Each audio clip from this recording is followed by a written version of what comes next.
어제 우리는 세례가 어떤 의미인지 그 상징적인 의미들을 우리가 살펴보았습니다. 이 세례는 세 가지로 어제 말씀드렸죠. 죽었다, 그리고 살았다, 그리고 싸운다, 이렇게 세 가지였습니다. 죽었다는 것은 우리가 이전의 삶, 옛사람이 죽는 것이고, 살았다는 것은 우리가 새로운 사람이 되어서 예수 안에서 하나님에 대해서 사는 것이고, 싸운다는 것은 우리 옛 자아와 싸워서 새 자아와 새 몸을 입기까지 주님을 바라보면서 나아가는 것이다. 이 얘기를 어제 했는데요. 오늘 우리가 읽은 말씀도 바울의 이 새로운 삶에 대한 이야기에 이제 덧붙여진 이야기입니다.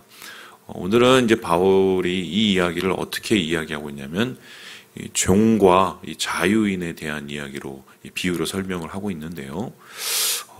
우리는 무엇에 대해서 종인가는 곧 무엇에 대해서 자유한가라는 것과 동일하다라고 말을 하고 있습니다.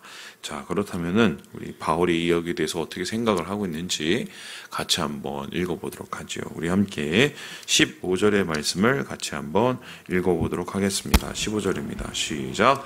그런즉 어찌하리요? 우리가 법 아래에 있지 아니하고 은혜 아래에 있으니 죄를 지으리요? 그럴 수 없느니라.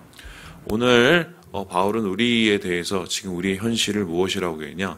은혜 아래에 있다라고 합니다. 법 아래에 있지 않고 은혜 아래에 있다라고 합니다. 여기서 이제 법이라는 것은 율법을 가르치겠죠. 율법 아래에 있다는 것은 어떤 의미입니까? 내가 그 율법 앞에서 율법을 잘 지켜서 선을 이루는 것이라고 생각할 수 있겠지만, 모든 사람이 그 율법 앞에서는 어떻게 무능한 존재가 되죠. 아무리 그 율법을 지키려고 노력을 해도 우리 자신의 연약함 때문에, 우리 자신의 죄의 모습 때문에 결국은 율법을 깨트리고 지키지 못하기 때문에 우리는 그 앞에서 좌절하고 절망할 수밖에 없습니다. 그래서 이러한 우리의 자아의 모습을 무엇이라고 얘기합니까? 오늘 이야기하기를 이렇게 얘기하고 있는데요. 우리 20절의 말씀을 같이 한번 읽어보도록 하겠습니다. 시작. 너희가 죄의 종이 되었을 때에는 의에 대하여 자유로웠느니라. 우리가 율법 아래에 있었을 때 우리는 죄에 대한 절망감을 가질 수밖에 없었다. 그래서 그러한 존재 상태를 뭐라고 얘기하냐면, 우리는 죄의 뭐다? 종이었다라고 이야기를 하고 있습니다. 여러분, 종이 무엇입니까? 지금은 우리나라에서 종을 찾아보기가 힘들죠. 비슷한 거라고 얘기하면 예전에 가끔씩 정말 그 말도 안 되는 뉴스가 나오죠.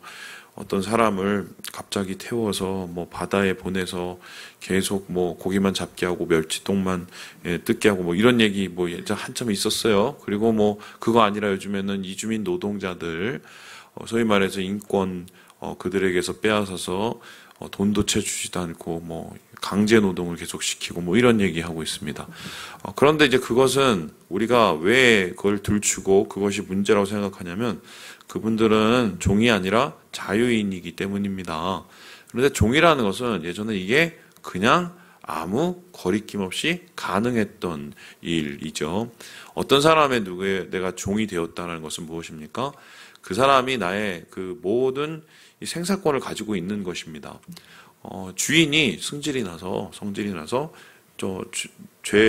종을 죽여도 아무런 말을 할 수 없는 게 이 당시의 법이었어요. 그렇다면은 종이 된다는 건 어떤 뜻입니까? 어떤 주인의 말을 들을 수밖에 없고, 안 들으면은 거기에 대해서 굉장한 불이익을 당하거나 죽임을 당하는 것입니다. 그래서 주인 아래에 있는 것이고, 주인이 말하는 대로 하는 것이고, 또한 주인을 절대로 벗어날 수 없는 것이고, 결국 그 주인 안에서 주인과 함께 살다가 주인이 원하는 그 끝을 맞이하는 게 그 종의 운명이었습니다. 그런데 우리가 죄의 종이 되었다는 것은 어떤 의미입니까? 죄 아래에 있다는 것입니다. 그리고 죄를 주인으로 모신다는 것입니다. 그래서 죄가 시키는 대로 한다는 것입니다. 그럼 어떤 뜻인가요? 우리가 죄 아래에 있다는 것은 아무리 발버둥을 쳐서 우리가 의롭게 살려고 그러고 우리가 하나님과 가까워지려고 하려고 해도 우리 안에 있는, 우리가 그 아래에 있는 죄 속에 완전히 갇혀서 그것을 벗어날 수 없는 존재가 되었다. 그래서 죄가 시키는 대로 합니다. 내 안에 주인은 죄이기 때문에 죄가 끊임없이 우리에게 말하고 유혹하고 원하는 대로 죄를 짓습니다.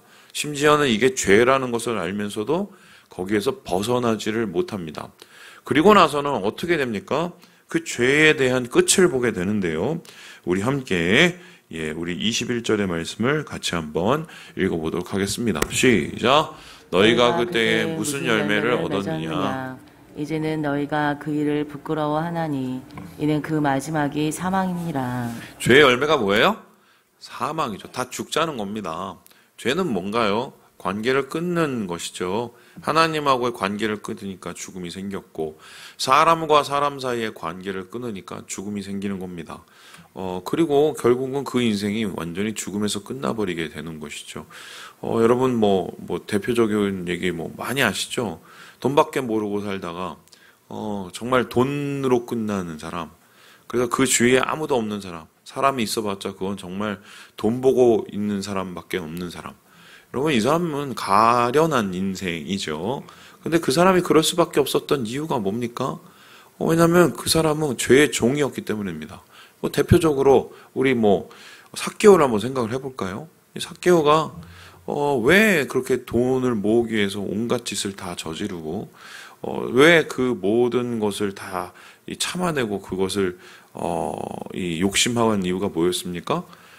남보다 좀 작고 남보다 좀 부족한 것을 죄를 지어서라도 돈도 생기고 권력도 생기면 될 줄 알았어요. 그런데 그의 인생의 끝이 허무했기 때문에 예수님 안에서 그 모든 것을 포기하는 것 아니겠습니까? 우리 인생도 마찬가지인데, 우리 인생이 무엇을 좇고 또한 무엇을 추구하고 무엇을 원하고, 여러분 그 끝이 뭔지를 한번 상상을 해보셔야 돼요. 내가 이렇게 좋아하고 원하는 그 끝이 뭔지를 상상을 해봐야 됩니다. 근데 그 끝이 정말 죽음밖에 없으면 그건 잘못 사는 거거든요. 제가 어제 제가 아시는 집사님께서 이제 말씀하셔갖고, 정말 말하기도 입에 정말 부끄럽고요.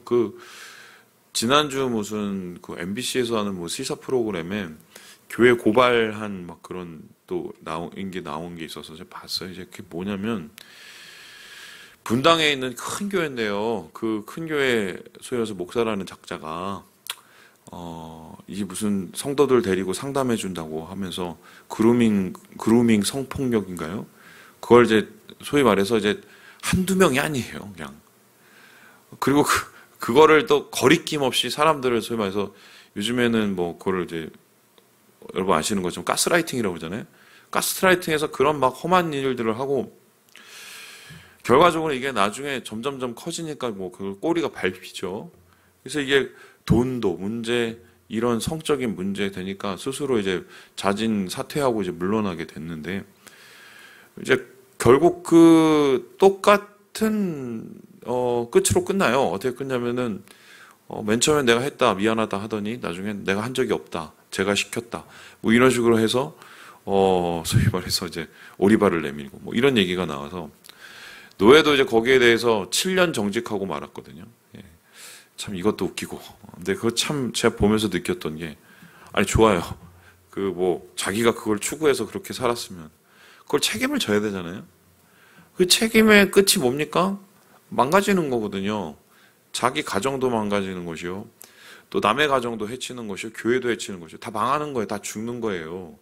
자기가 저질러 놓은 일이거든요. 그러면은 그러한 모습을 보면 사람들은 가책이라는 걸 느껴야 되지 않겠습니까? 가책이라는 걸.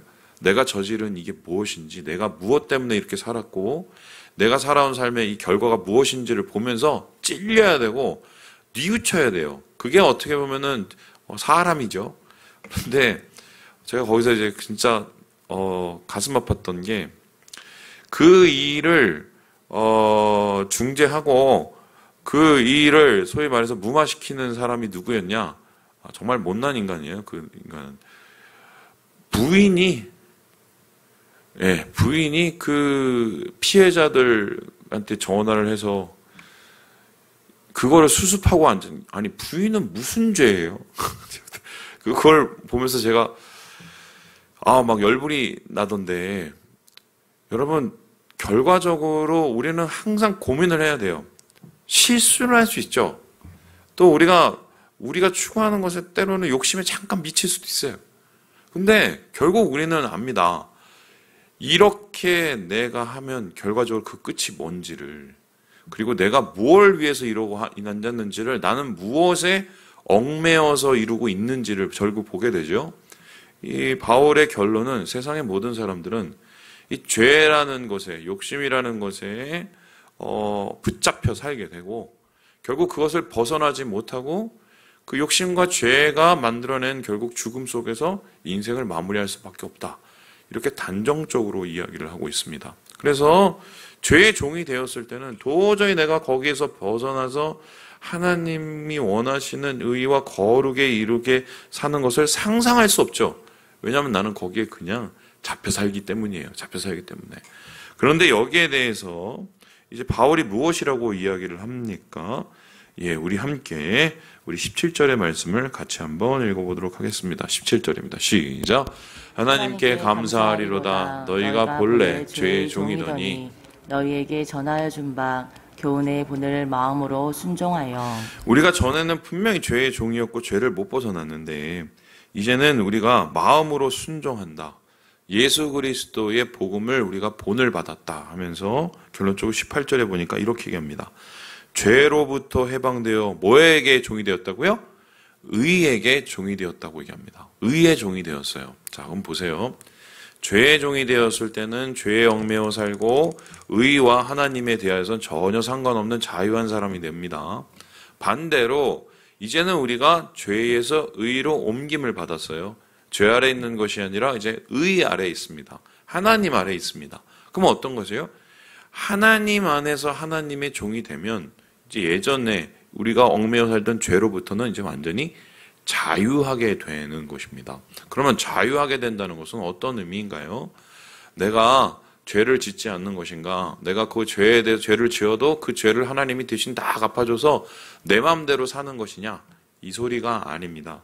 우리가 자유하게 됐다는 것은 이제는 더 이상 우리의 신분이 죄와 상관이 없게 됐다는 것이고, 이제는 우리가 새로운 신분을 얻어서 그 신분에 맞는 새로운 삶을 살게 되었다는 것입니다. 그렇다면 그 새로운 삶을 사는 것은 무엇을 위한 삶입니까?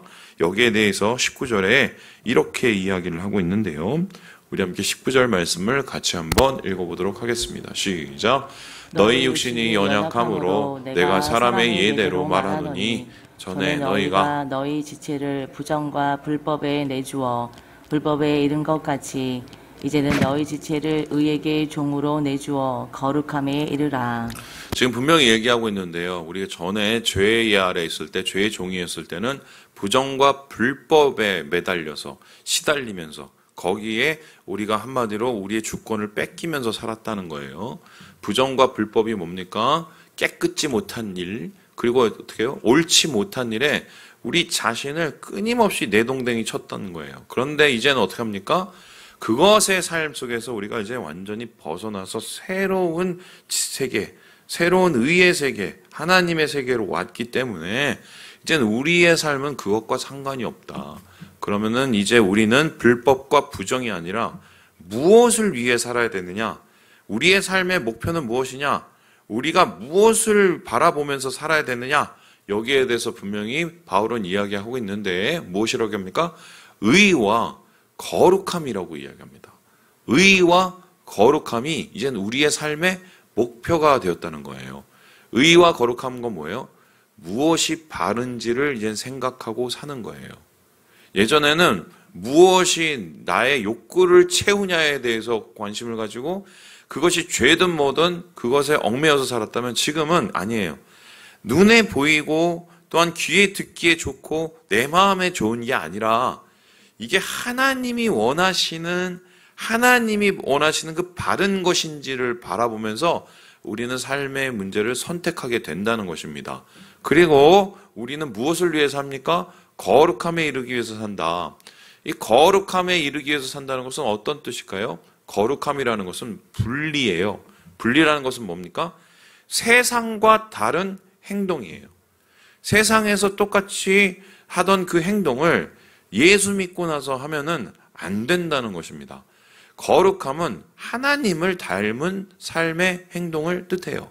그렇다면 예전에는 우리가 본능에 따라서 죄 짓고 거기에 대해서 숨기고 거기에 대해서 내가 다른 식으로 합리화시키고 이게 우리의 모습이었다면 지금은 어떻습니까?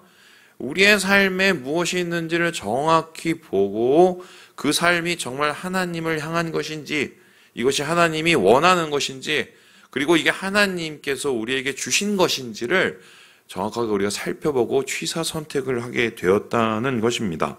이렇게 살 때 우리는 어떤 것이 이루어집니까? 분명히 성경은 우리에게 얘기를 하고 있지요. 우리 함께 22절의 말씀을 같이 한번 읽어보도록 하겠습니다. 시작! 그러나 이제는 너희가 죄로부터 해방되고 하나님께 종이 되어 거룩함에 이르는 열매를 맺었으니 그 마지막은 영생이라. 영생을 얻게 된다는 거예요. 그러니까 우리가 지금 스타트를 한 거예요. 우리가 여러분 마라톤 뛸 때 이게 빵 하면 이제 달리지 않습니까? 우리가 이제 거룩의 경주, 영생을 향한 경주를 이제 뛰기 시작을 한 거예요. 그러면 이제 중간에 분명히 막 숨이 벅차오르고 뛰기도 어렵고 막 괴로운 뭐 상황도 올 것이고 또 때로는 중간에 보면 막 물도 있잖아요. 그거 뭐 마시면서 조금 뭐 이게 뭐 목을 축이고 이런 상황도 있고. 그런데 어떻습니까? 마라톤을 시작을 했으면 끝까지 뛰어야 돼요. 우리가 뭐 우리의 이 인생의 마라톤, 우리 거룩의 마라톤은 얼마만큼 빨리 이것을 단축시켜서 신기록을 작성하느냐가 중요한 게 아니라 무엇입니까? 완주가 목표예요.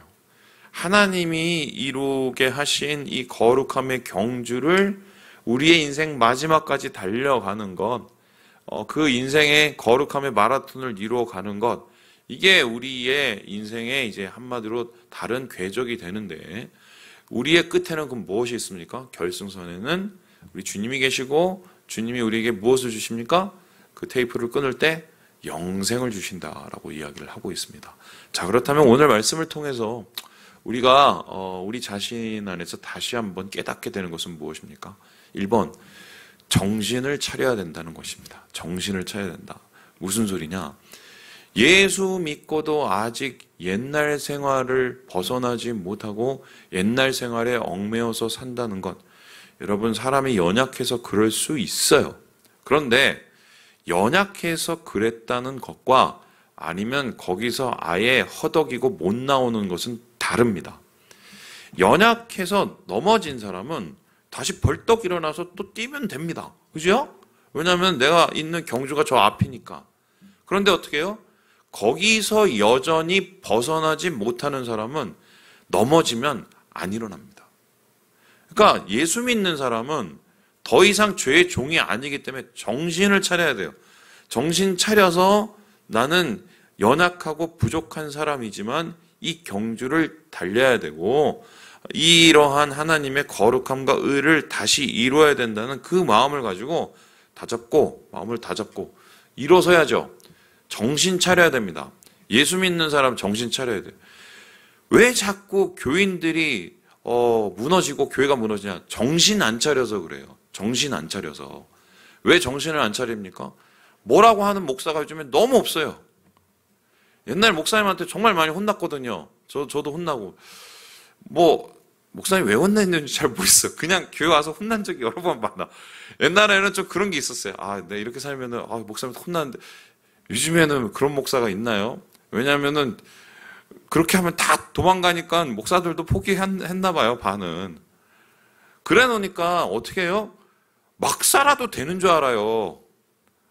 근데 결과적으로 표현하면 그렇게 하시는 목사님들도 결과적으로 자기 책임을 어떻게 보면 그 반은 안 지는 거고 반감만 하는 거죠. 그리고 결국 그 열매나 그 결과는 누가 다 책임집니까? 우리가 다 책임져요, 결국. 정신 차려야 돼요. 정신 차려야 돼요.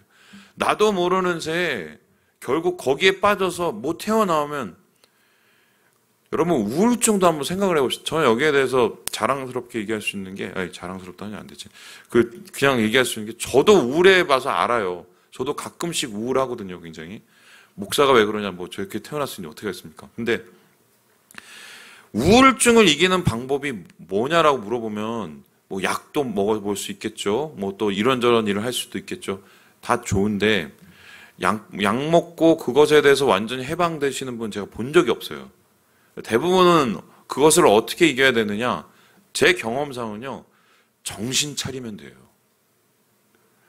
제 말이 맞는지 아닌지 나중에 저한테 와서 여쭤보세요. 약간 정신 차리고 결과적으로 거기 계속 잡혀 있으면 못 나와요. 정신 차려야 돼. 정신 차려야 돼. 예수 믿는 사람은. 두 번째로 오늘 마지막으로 여기에 대해서 깨닫게 되는 건 무엇입니까? 오늘 이 말씀을 하는 이 바울의 의도가 뭡니까?